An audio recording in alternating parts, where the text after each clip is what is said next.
can do it with Scilla. This is Scilla bithynica. And this is what that corner of that garden looks like now. And in the summer, it looks like that, with the ferns that have taken over it. So you do it it's throughout the year, and you add layer after layer by putting permanent plants together.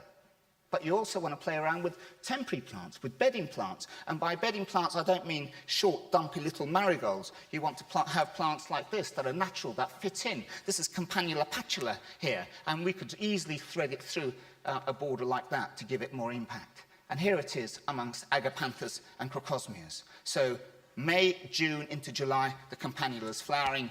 September, the agapanthus and the crocosmias flower in that same place.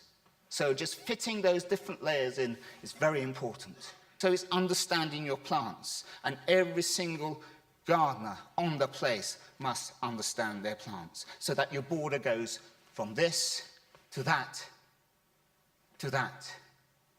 in a way where the plants live happily together. And it's very, very important that the garden looks good from spring into summer, into autumn, and with us, into winter as well, that it has something to offer the visitor. And it's very, very important to focus. So you don't want to grab a plant like this and say, what shall I put with it? I'll put a snowdrop with it.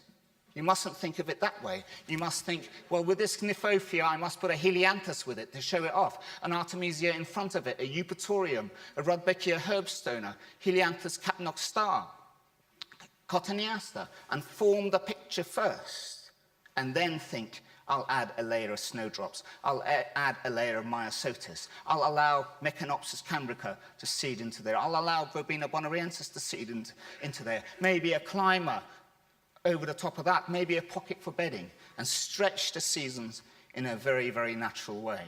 And you mustn't ever underestimate the value of these sort of things in a garden, because these are not bold, colourful plants, but they are the final layer in any garden. And it's the mix of the two that make it very, very special.